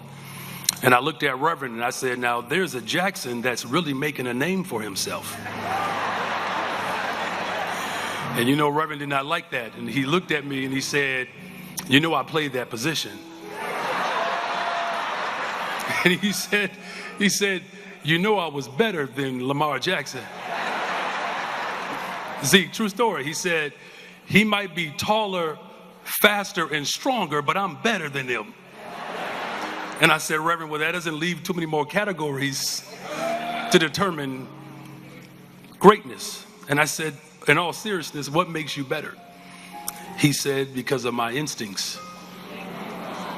See, in sports, you hear about how athletes have a good feel for the game. Something innate that can't be coached, that allows them to read the field and make split-second decisions that ultimately position their team to win. Reverend will be remembered certainly as an incredible oratory champion, but to the people in Chicago, we knew him as a brilliant strategist, a master negotiator, an organizing savant. His instincts.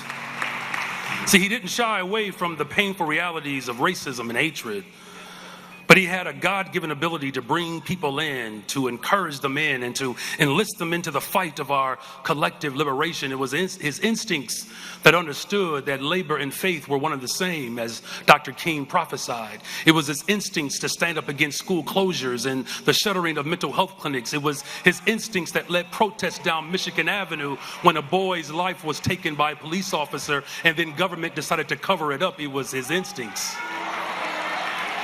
It was his instincts to run in 84 and 88, but not in 92, to make way for somebody in the deep South and a brother on the South Side to become president of these United States. It was his instincts.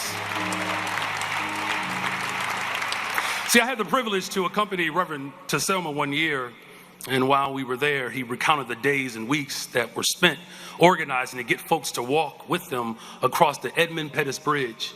And he said, now that history has proven us to be right, he said that everybody and their mama was on that bridge. But he knew the struggle from going town to town, and he was calling people out of isolation and into community, understanding that the bridge is a symbol that burdens all of us. It's what connected us. It's what was waiting for us on the other side. He had a feel. His instincts understood that bridge was a representation of the cross. See, it was the Bull Connors of the world and state-sanctioned violence that they unleashed on our people. It was a cross brought to bear by the most egregious alignment that can materialize in the fight against inequality. Reverend Jackson's instincts understood the words of James Baldwin, who said that ignorance and power allied is the most ferocious enemy of justice. But his instincts understood that if there's a cross to bear, we need a symbol of a promise. And that's when he formed the Rainbow Coalition that said that whosoever will, let them come. It would be necessary for the movement to build the future that he saw, where America could finally live up to her ideals. And when I think of Selma and that storied march across the Edmund Pettus Bridge, I know that Reverend Jackson knew exactly how much wickedness and hatred waited for them on that bridge. Beaten, abused, intimidated, they marched anyway. They bore the cross because they understood that on the other side of the bridge, his instinct said there's a win. And see, in America, we find ourselves at a bridge, and we are confronted in this moment. And that bridge is now described as borders, where borders get to determine how human dignity is determined by which side of the border you live on. He understood the bridge. And so now we are in the midst of a choice to choose hope over despair, light over darkness, love over hate, because he knew there was too much to gain. On the other side of the bridge, Bishop shared, I think I feel my help coming. Because on the other side of the bridge, Rodney, housing as a human right. On the other side of the bridge, health care for all. On the other side of the bridge, safe and affordable cities. Accessible transportation, finally fully funding our public education system. It is time to cross the bridge, you all, to build an economy that works for all. Black, brown, white, Asian, young, old. It is time for the ultra-rich to pay their fair share in taxes on the other side of the bridge. Reverend, you cross your bridge. We know our assignment. We see you on the other side. God bless you.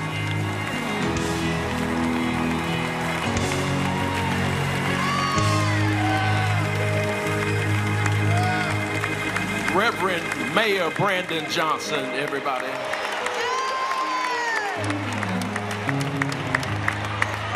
And the whole church said, amen. Thank you so much. Before we get ready to bring the next set of speakers, and we look forward to what you will share, straight ahead is a clock. It's a clock.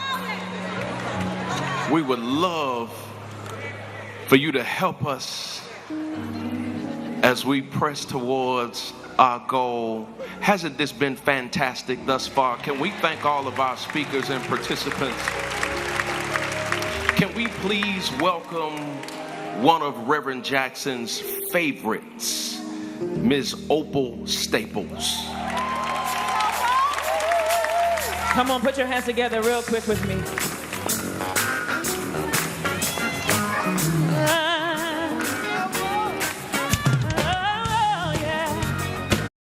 All right, so that is the service going on for the Reverend Jesse Jackson in Chicago, Illinois.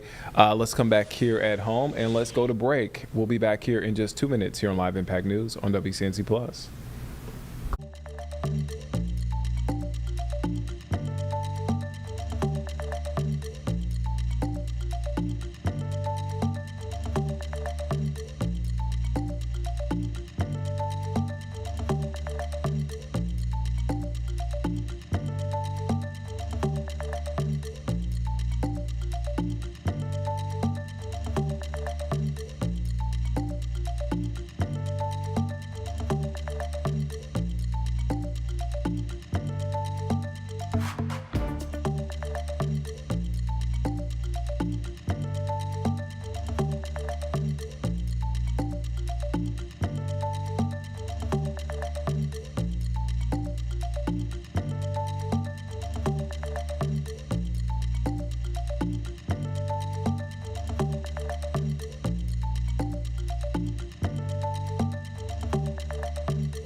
Welcome back here on Live Impact News on WCNC Plus. I'm Nick Sturdivant. It is a warm spring-like day outside. A lot of folks wearing the short sleeves. Beautiful day again. Let's check in on our full forecast with Majestic Storm. Well, hey there, good Friday afternoon to you. I told you it was going to be gorgeous. Not only is it beautiful outside, but boy, those temperatures are impressive. It's going to be a warm day, and truthfully, the big weather story today is the record warm temperatures. We're talking about temperatures climbing into the 80s. Are you ready for that? And some sunshine, and it's Friday. I think we have a winning forecast today. As we're heading into the weekend, still staying very warm. It'll even be a little bit humid at times. Not the summertime humidity, but if you pay attention, you'll notice it. And we'll be watching for a few isolated thunderstorms as well. Next week, better buckle up because those record high temperatures, they're continuing into next week. One of the days in my 7-day forecast, even close to 90 degrees. It's gorgeous there, Charlotte Motor Speedway. Really, that's going to be the name of the game. Sunny skies mixed in with some cloud coverage today. I think we will have a little bit more cloud coverage as we progress late into the afternoon and early into the evening, but check this out. 82 degrees is what we're forecasting today. The current record for today is 80 degrees. That was set back in 2022. Even in the mountains, I'm impressed with these temperatures. What a great day to be out and about up in the mountains. 71 degrees there in Blowing Rock, 72 in Boone. As we're looking across the foothills, plan for low 80s from Hickory to Morganton, even up there in Lenoir. Once we're looking across the Queen City, 82 sounds good to me. Much of the same back toward Shelby and Gastonia. And then as we head down to the south, very similar setup, low to mid 80s. So today's all about the warm weather. It is going to be beautiful. Tomorrow, 78 degrees for our Saturday forecast, mid 70s by Sunday. So a little bit of a drop in our temperatures, but where should we actually be this time of the year? It's 61 degrees, so we're still well above that. Heading into next week, we're at 80 degrees on Monday, getting even warmer through Tuesday and Wednesday. Wednesday, almost 90 degrees before a strong front pushes through, and that will eventually drop those temperatures, but it will also increase some of our rain chances. This weekend, watch for some isolated showers and storms on Saturday, but especially on Sunday. Sunday's a day where we will have much more cloud coverage and overall better rain potential. We're watching still that instability is starting to build. That's that warmth and the humidity, the overall fuel for a few isolated storms to fire up. Truthfully, that's a big weather story back west where those stronger storms are forming. By the time they hit the Carolinas, we're not too overall concerned with it. Truthfully, I think we could have a few storms pop on Saturday, and then some scattered showers still developing on Sunday, but besides that, nothing that we're not used to. Here's 7 o'clock on Saturday. Wanted to point this out because if you like to wake up early, you're drinking your coffee, you're looking outside your window, and you're thinking, where's the sunshine? It's going to take a little while for that sun to come out on Saturday. First, we'll have a little bit of cloud coverage, then eventually the sun will come out. There's the difference of one day, 78 degrees yesterday, 82 degrees today, and there's that overall severe weather risk across the central half of the country today. By tomorrow, the Storm Prediction Center does have a small portion of our viewing area under that risk. Very small chances, but that's why I'm saying if you're out on the lake, maybe you're cruising around or you're going fishing, or maybe you're just heading out to the golf course, watch the sky and watch those clouds. As we're heading into this weekend, don't forget we are changing the clocks ahead, so that means we'll have a later sunset next week, more sunlight during the day, and then that bus stop next week is also going to be much darker for those kiddos. Here's our Jerry Hunt Supercenter 7-day forecast. 82 degrees today, looking good, feeling nice, warm over the weekend, and we're just getting started with many 80-degree days to come. Have a great weekend.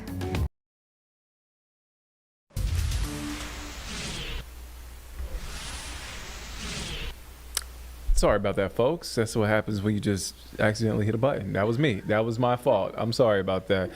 Even if you, I don't know, Carly noticed. You probably didn't notice, but welcome back here on Live Impact News on WCNC Plus. That was a full forecast. We want to go now back to the funeral service for the Reverend Jesse Jackson. Right now speaking is James T. Meeks. He's a Baptist minister and past member of the Illinois Senate. Let's take a listen in. Expressions from Jim Reynolds, Chairman, CEO of Loop Capital, C.K. Hoffler, she's the chairman of the board of Rainbow Push. Thomas Ricketts, who is the president of the Chicago Cubs. Anybody need to pray for the Cubs? And Isaiah Thomas. They will come in that order. Come on, give it up. Thank you all. It's wonderful to be with you.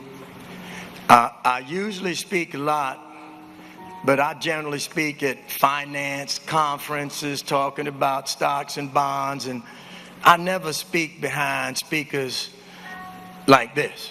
I tapped Isaiah on the shoulders and I said, Isaiah, we in trouble. And he comforted me by saying, Jim, we ain't got a shot. So I said, all right. The family, the Jackson family, kind of like my own family, as we've been close these last 30 years, as I really became very close with your dad, obviously. My sincerest condolences to you all and to everybody here in Chicago. They got to know this great man. You know, the country preacher was one of a kind. Now, I showed this speech to my wife this morning as I was shaving, and she said, you know, you can't call him a country preacher. I said, Sandy, he called himself the country preacher. And Pastor Jenkins bailed me out by saying the country preacher. As I was asked to speak, I asked the family, what should I speak about? Now, everybody knows me, and they know Jim Reynolds only knows one thing: finance. That's it. And so I said, let's talk about the businesses that he built and the impact that he had on Wall Street. The impact that he had on corporate America and how he changed the economic landscape for all of us here that enter this business. I met Reverend Jackson in 1997, the year I started my firm, and the same year he started the Wall Street Project. I had a chance to see and be a part of many of the things that he built and many of the people that he influenced. For whatever the reason, he liked having me around all the time. We traveled to Africa together. We traveled to Europe together. We traveled to the Middle East together. And he did one thing that whole time, just one thing the whole time. He fought for other people. That's all he did. I knew from a young fella about his Operation Breadbasket, and I knew intuitively that when blacks went in these grocery stores to shop, they wasn't really working there. And if they were working in back in those days, A&P and those places, they certainly didn't have jobs that they could move up in. And he raised that issue and raised it with the power that he had, which was the power of the people, to change it. And he did. Then he went on to do a few things, but he tackled Wall Street, of all things. And I went with him to tackle Wall Street. One of the reasons that I'm standing here and have the business that I have today is because he tackled Wall Street. And many of us here is because he tackled Wall Street. He challenged pension funds and the banks and the corporations that really wouldn't hire us to do anything. We couldn't do a bond deal. We couldn't do a stock deal. We couldn't do a M&A transaction. We couldn't do anything until a man who was, and we all Harvard, Northwestern, MBAs, and a man who had no financial training whatsoever changed the whole thing for blacks in the financial landscape.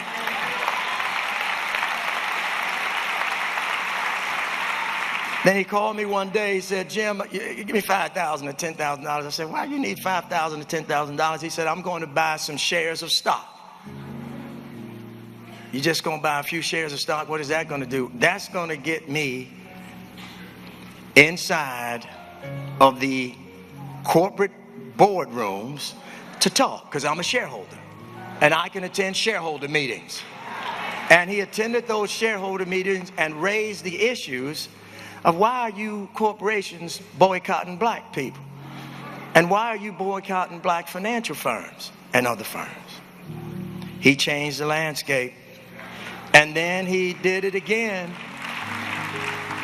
when he was the first person, the first human being to ask the question, why aren't there any blacks on the corporate boards? Now, a lot of people say they do it now, but he did it then. And I met a lot of people that got on corporate boards and that said, you know, Reverend Jackson didn't really have anything to do with me on a corporate board because I'm qualified and I have particular expertise in the subject matter. I said, well, you had expertise in the subject matter for a long time, but you didn't get invited on any corporate boards until Reverend Jackson said, put him on corporate board.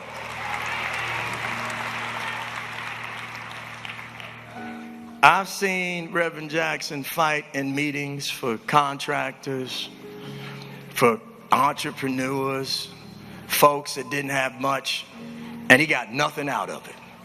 And he fought like it was his, for his family, and it was just for others. The legacy of Reverend Jackson that he leaves behind, in my view, will forever be unmatched by anyone. A man that did so much for so many and never asked once for anything for himself. Not once.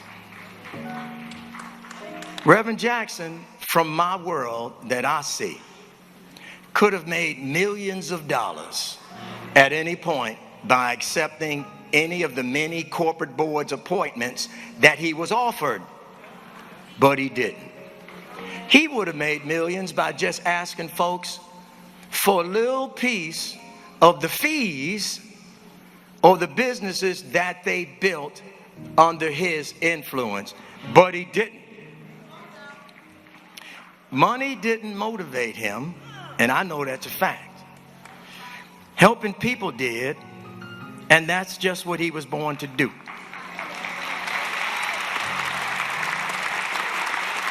A phrase that's used a lot is one in a million, but as I think of my brother, I use one phrase, one of one. There's never going to be another one like the country preacher. Thank you.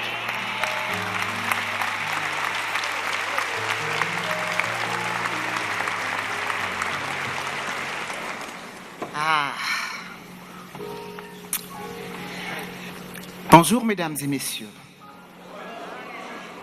Je vous souhaite la bienvenue ici à la célébration du révérend Jesse Jackson à Chicago. Ladies and gentlemen, I just want to make sure y'all were paying attention.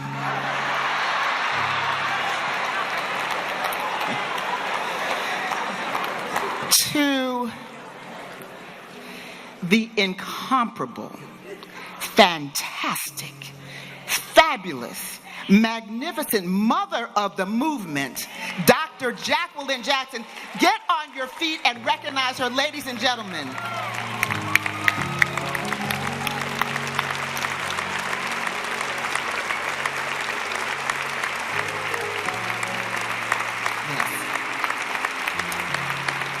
Yes. To the entire Jackson family, talented Santita Jackson, Congressman Jesse Lewis Jackson, soon to be Congressman again, Jesse Lewis Jackson.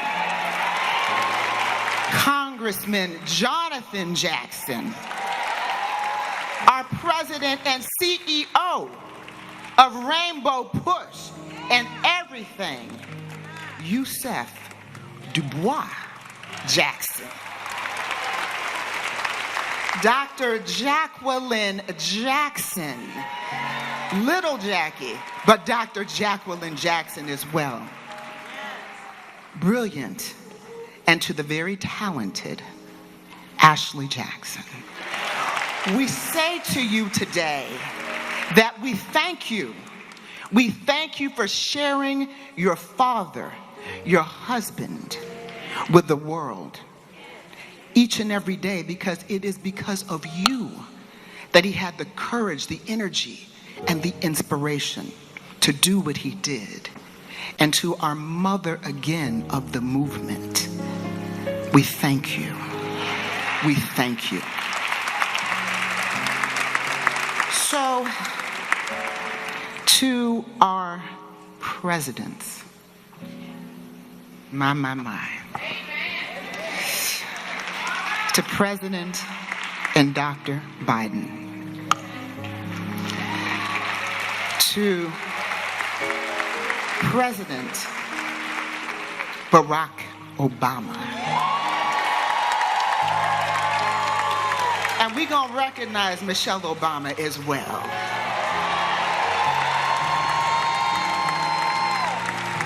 To President Bill Clinton and Secretary Clinton. Yes. And to Madam Vice President Kamala Harris, we want to thank you.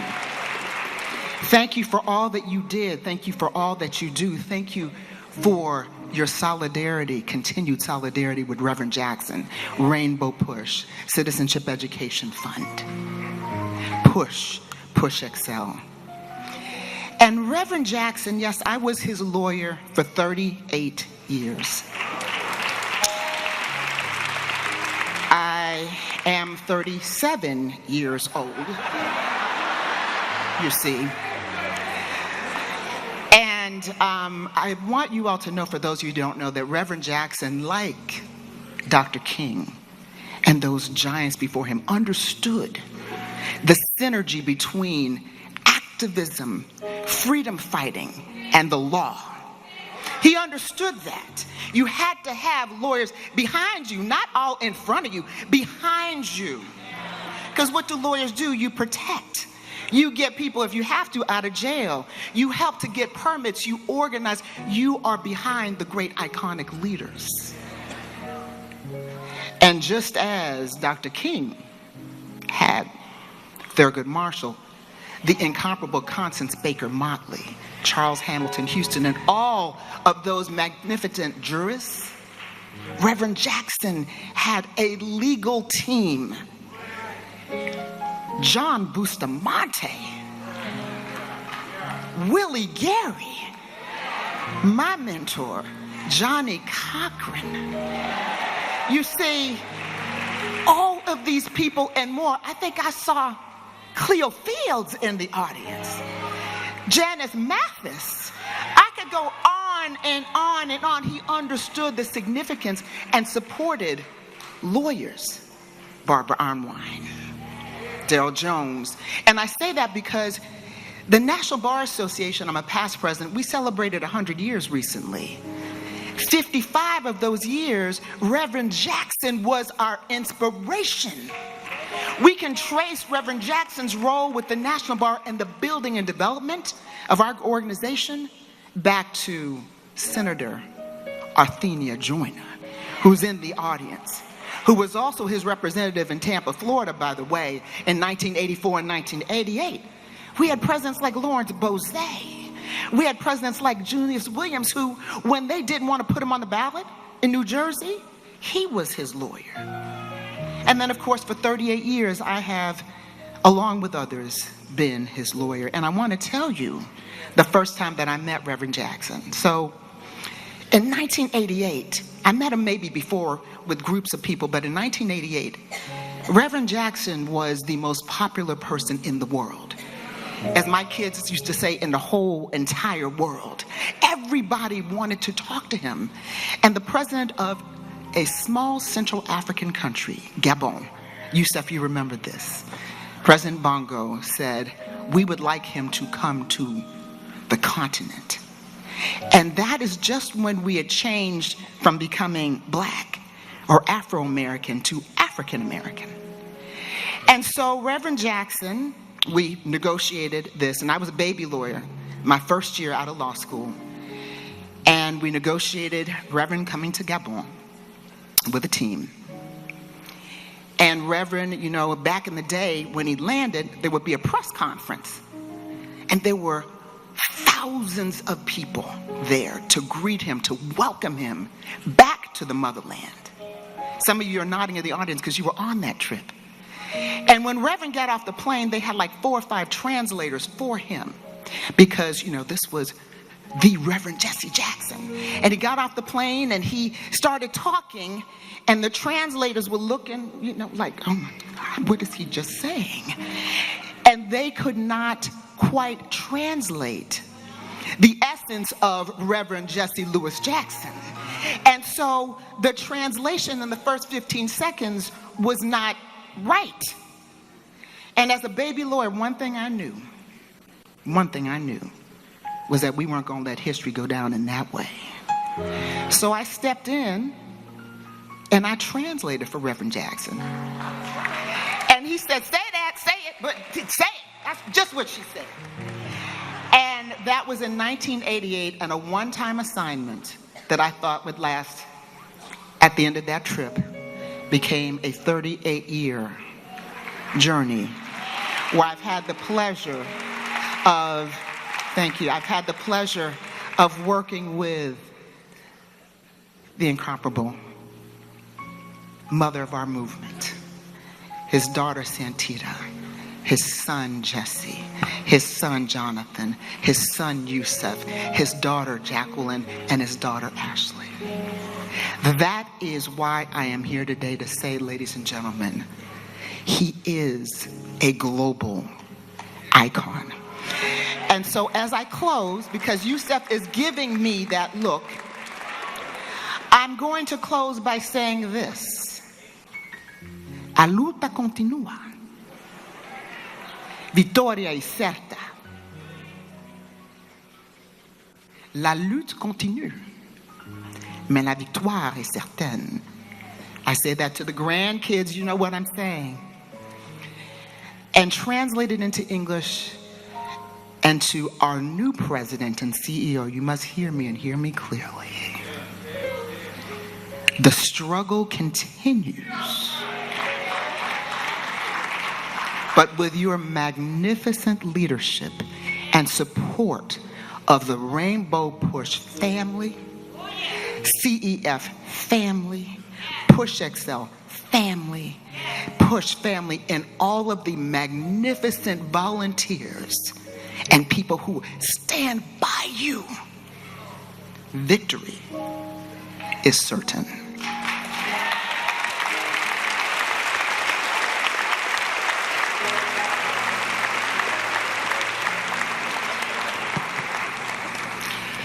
Good afternoon, everyone.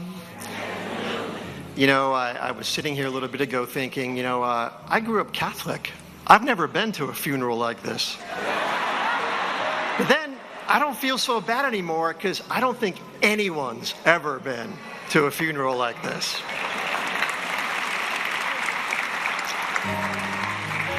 So on behalf of myself and my family, including my sister Laura, who is here today with us, and everyone from our organization, I want to express my heartfelt condolences to the Jackson family and everyone here who knew and loved Reverend Jackson. It was a great honor of mine to get to know Reverend Jackson over the past 17 years, and he was a man I truly admired and respected. When I first met the Reverend, though, I have to admit, I was a little nervous.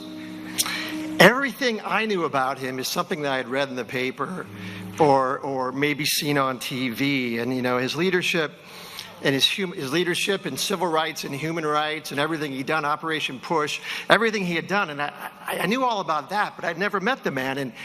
But, you know, knowing Jesse Jackson, the public figure, does not fully prepare you to meet Jesse Jackson, the person.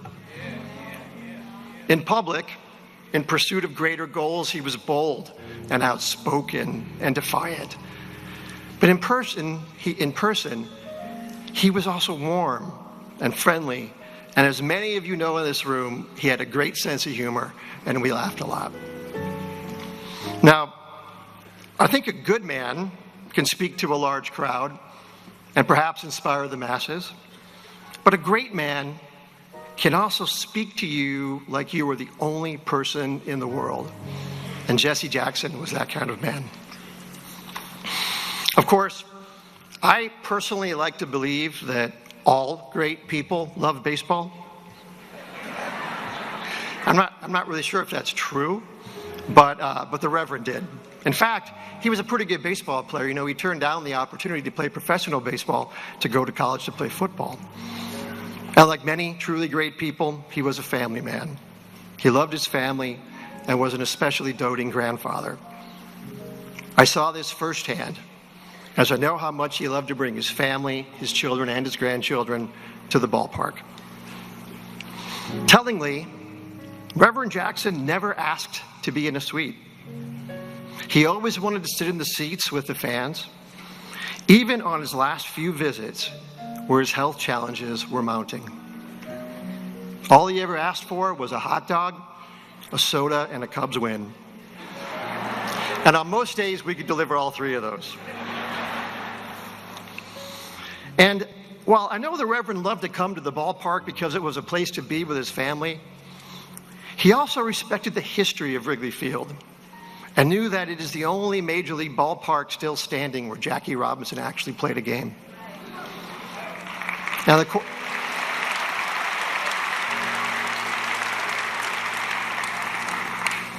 and of course, that's the same Jackie Robinson that Reverend Jackson so beautifully eulogized over 50 years ago. On that day, in 1972, he compared the life of Jackie Robinson to a, quote, a rock in the water, creating concentric circles and ripples of new opportunities. It occurs to me that one could say the same about the life of Reverend Jackson. He was just one big rock in the water, and he made so many ripples. Thank you.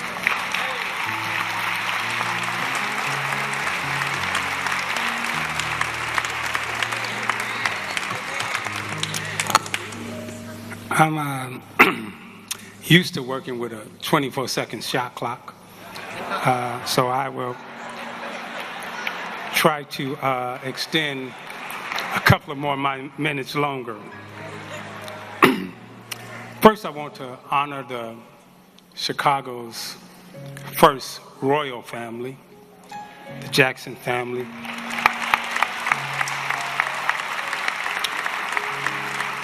Mama Jackson, children, grandchildren, all that you have stood for in Chicago, the home that you made and the place of peace and safety that you gave our leader, our Chicago Nelson Mandela.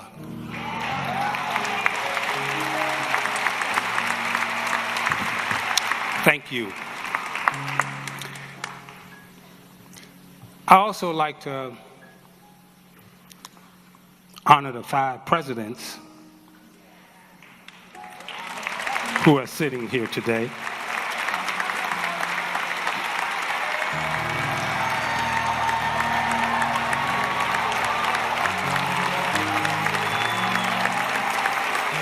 President Harris, President Clinton, President Bill Clinton, First Lady Jill Biden,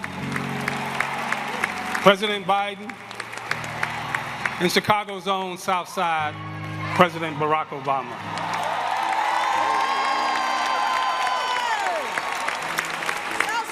Now I got to set the stage because a lot of us in here are a little older than some of the generation below us. So I was born in 1961 on the west side of Chicago, Cook County Hospital.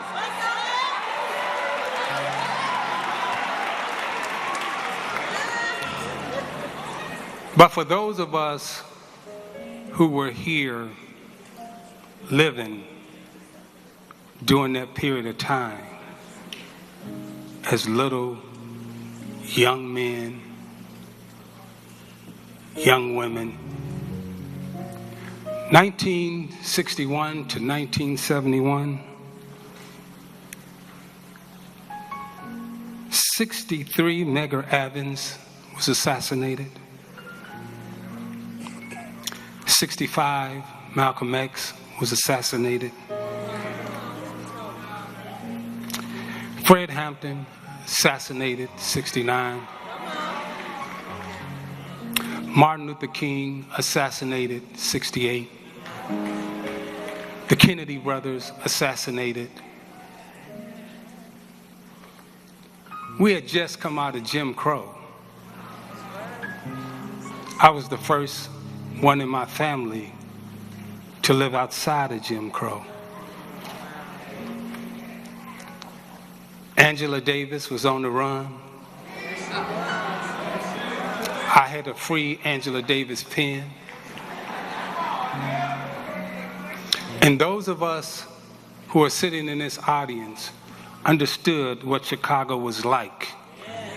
Us Chicagoans on the west side and the south side, from the 60s to the 70s, when every store was burned down. There was no place to go. There was one man, again, our Nelson Mandela at that time, stood tall.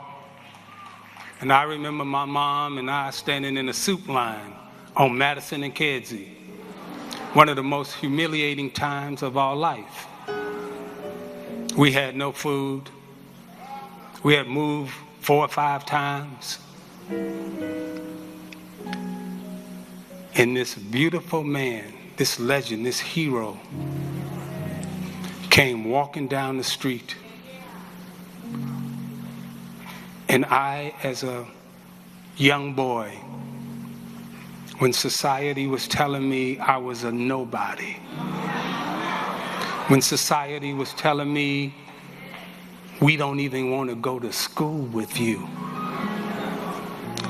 this man walked down the street and walked up to me and my mom had marched with him before. He said hello to my mom. And then he did the unthinkable. Mama Jackson, your husband kneeled down and he looked me in my eyes.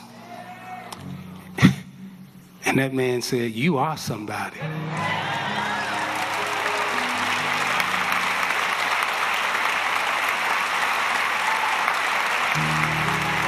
At that time, I couldn't quite understand the feelings and emotions that I was having as a young kid, walking, trying to find food, looking for a place to go. But when he said, "I am somebody," it resonated with me that there was a whole world trying to make me a nobody. And when he knelt down and looked me in my eye and said, "You are somebody," and then he said, "Say it again, say, I am somebody." I am somebody. I am somebody. I looked up, my mom is crying. She's proud. But we couldn't get out of the soup line, right, Jonathan? We lose our spot. Y'all know it. You standing in that soup line, your friends walking by teasing you and everything, but you can't get out. Then he lifted me up emotionally on his shoulders, them broad shoulders that we all have stood on. Emotionally, spiritually, we all stood on that shoulder, on your family's shoulders. Then he left. And I was like, "Mama, that's the man we see on TV." She's like, yeah. So for us Chicagoans, right? When Muhammad Ali said, "I'm the greatest," on the national stage, that resonated to everybody. But for the kids in Louisville, Kentucky, oh, it hit different. When Nelson Mandela said in Soweto, South Africa, "Let my people go and free them," when he walked up and he spoke, oh, it hit different there. When Reverend Jackson said in Chicago, "I am somebody," and keep hope alive, oh, for us, it's different.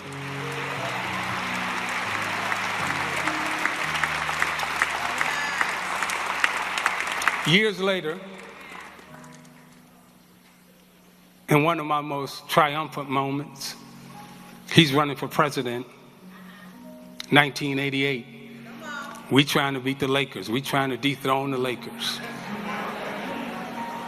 My father-in-law, Gordon Kendall, is head of Secret Service for the family.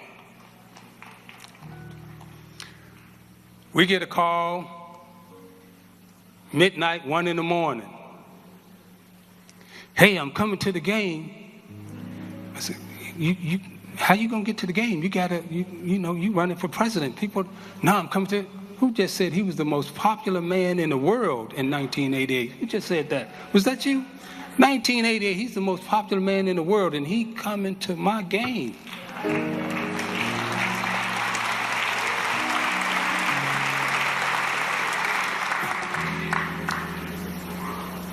He shows up at the game in my most triumphant moment. We win. He walks in and he kneels and he says a prayer. Then he lifted me up on those big, broad shoulders again. And he left. Years later, my mother passed away.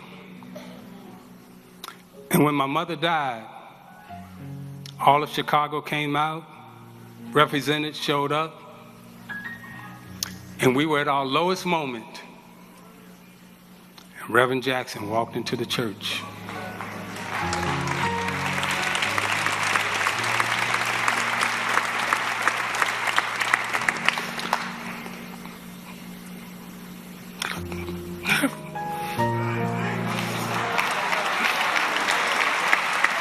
I remember sitting there with my brothers and sisters. And it was like this man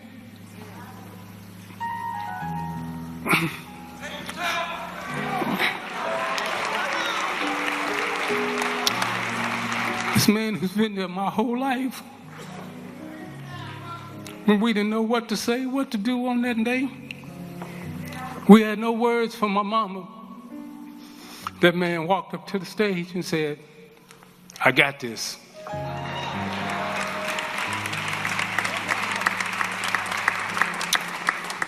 And he sent my mama off, beautiful words and everything else. While we were at our lowest, again, he came and he lifted us up on those broad shoulders. Fast forward, all of us will remember the day when you was elected President of the United States. And I'll never forget that day when you walked out on the stage with the... All right, so that is basketball legend Isaiah Thomas there from Chicago. Talked about his memories, saying he knew Reverend Jesse Jackson all his life, and giving some remarks there at the funeral service for the Reverend Jesse Jackson there in Chicago, Illinois. All right, let's take a quick break. We'll be back here in just 2 minutes here on Live Impact News on WCNC Plus.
Welcome back here on Live Impact News on WCNC Plus. I'm Nick Sertivant. So Charlotte leaders today broke ground on what they say will become a major hub for youth sports and community events. The new Eastland Sports Campus is part of the larger redevelopment of the city-owned Eastland Yards site in East Charlotte, story that we have been covering for years now. I want to send it over to WCNC Charlotte's Miles Harris, who is in East Charlotte.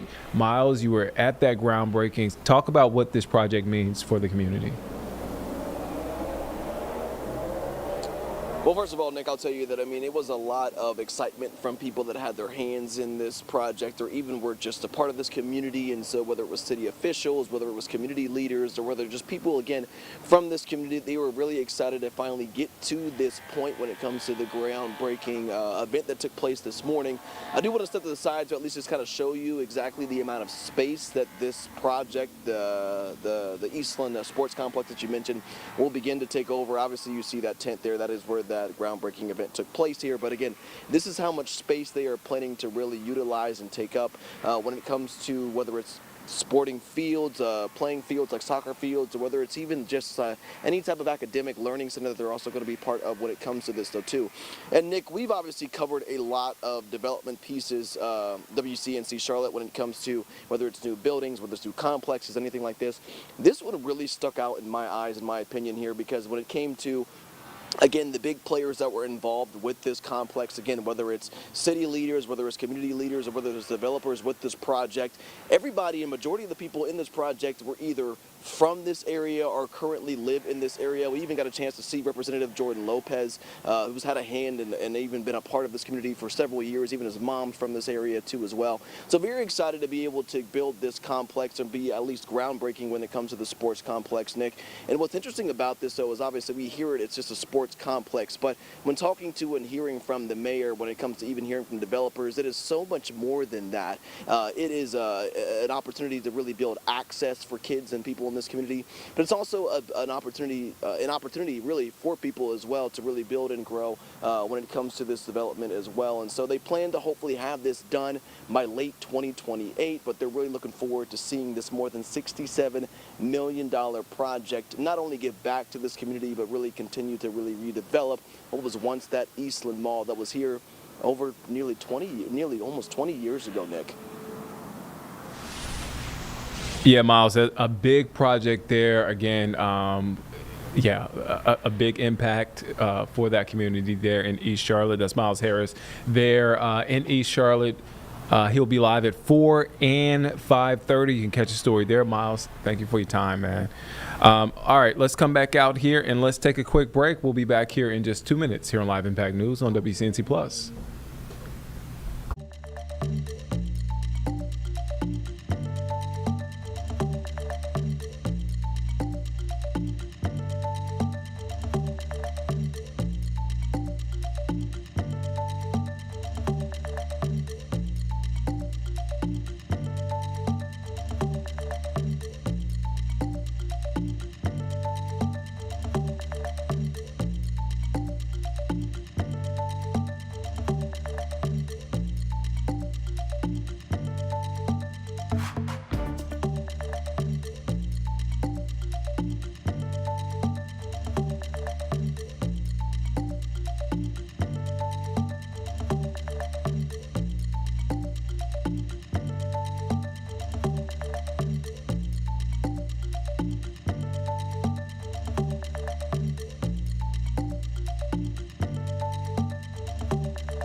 Welcome back here on Live Impact News on WCNC Plus. I'm Nick Sertivant. We want to take you back now to Chicago, Illinois, where the funeral service for the Reverend Jesse Jackson is taking place. And right now on the podium is former President Barack Obama is speaking. Let's take a listen in. Stances conspired to try to hold him back. Born out of wedlock to a teenage mom. Growing up under the oppressive cloud of segregation, confined to schools, sports facilities, movie theaters that were separate and unequal. It was a world where on Thanksgiving he'd have to wait for his mother to come home on the bus carrying leftovers from the dinner she had to cook for somebody else. A world designed to tell a child that he or she could only go so far. That to think otherwise would be foolish or dangerous. And that wisdom required you to accept your lot in life. And young Jesse refused to accept that verdict. He was a born leader, an athlete, a talker, knew how to talk, star quarterback, student body president. He could have succeeded within the confines that were determined for him and had a successful life. But like so many of his generation, so many extraordinary civil rights leaders in the late 50s and 60s, that Joshua generation, he instinctively understood that individual success meant nothing unless everybody was free. So he became inspired by the bus boycotts in Montgomery. He led 7 black students into the whites-only library, sitting down and getting arrested for reading. Think about that. The library closed, but then it reopened.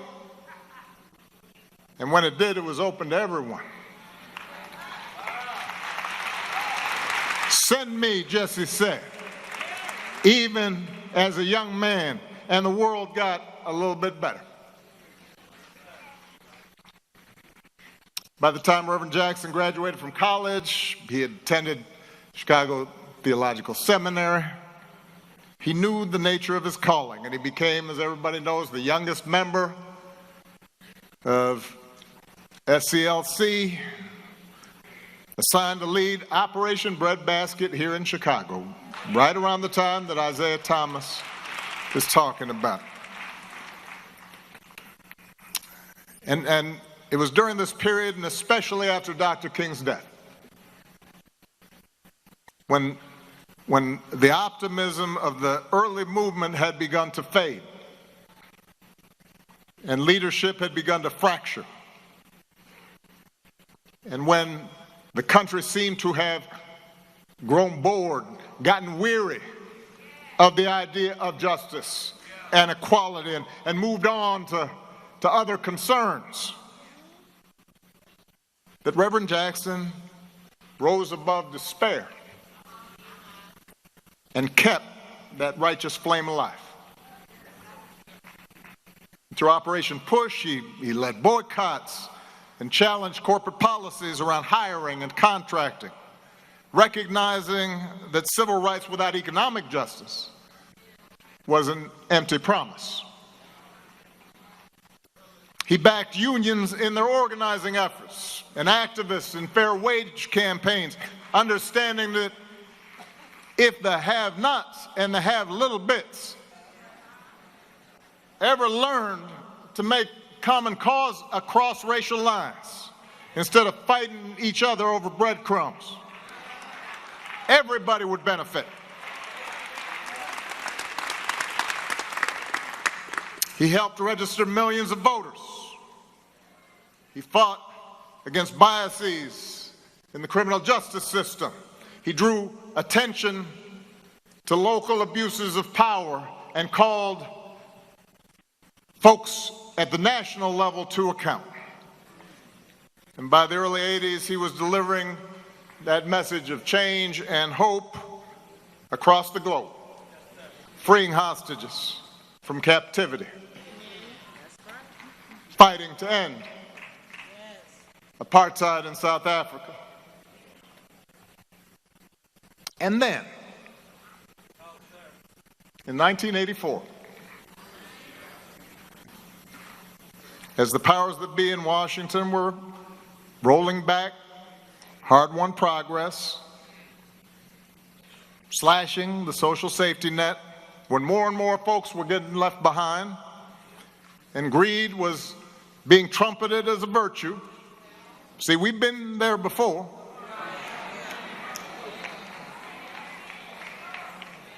He stepped forward once again and said, "Send me." He ran for the presidency of the United States of America. I had just graduated from college during that first campaign. And I was living in New York at the time. I was working to pay off my student loans, eating a lot of tuna fish and camel soup. And if I went to a diner, you know, I'd grab some extra crackers, put them in my pocket. And I was inspired by the civil rights movement. And I had in my mind to work for social justice. But even though I was full of good intentions, I was uncertain of how to serve and fighting off self-doubt. And I remember how, at the time, plenty of people, including, plenty of black folks, were dismissing Jesse's chances. Suggesting, oh, he just wants attention, he can only get black votes. But then I remember one night sitting in my janky apartment, and I got an old black and white TV with the rabbit ears, and I'm kind of jiggering around, and it's about this big. I know young people can't imagine, but the TV was about this big. And I'm watching the Democratic primary debate between him and Walter Mondale and Gary Hart. And I remember how, when that debate was over, I turned off that TV and I thought the same thing that I know a lot of people thought that night, even if they didn't want to admit it. That in his ideas, in his platform, in his analysis, in his intelligence, in his insight, Jesse hadn't just held his own. He had owned that stage. He wasn't an intruder. He wasn't a pretender. He belonged on that stage. And the message he sent to a 22-year-old child of a single mother with a funny name, an outsider, was that maybe there wasn't any place, any room where we didn't belong.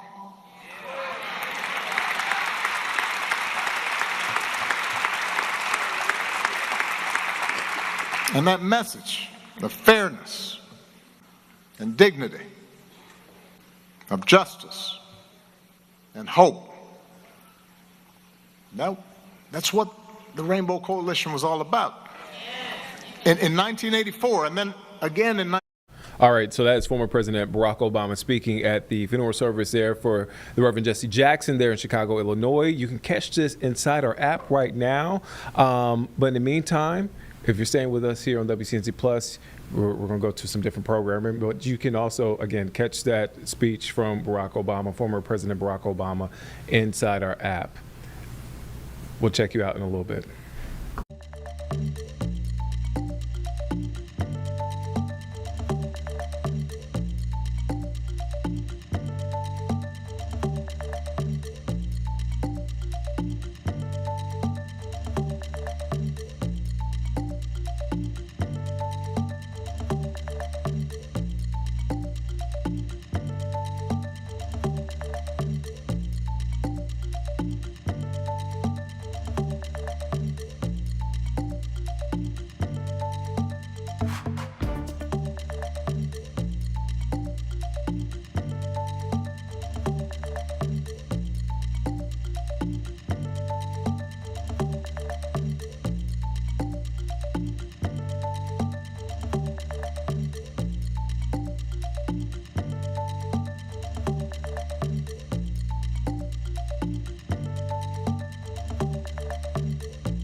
you.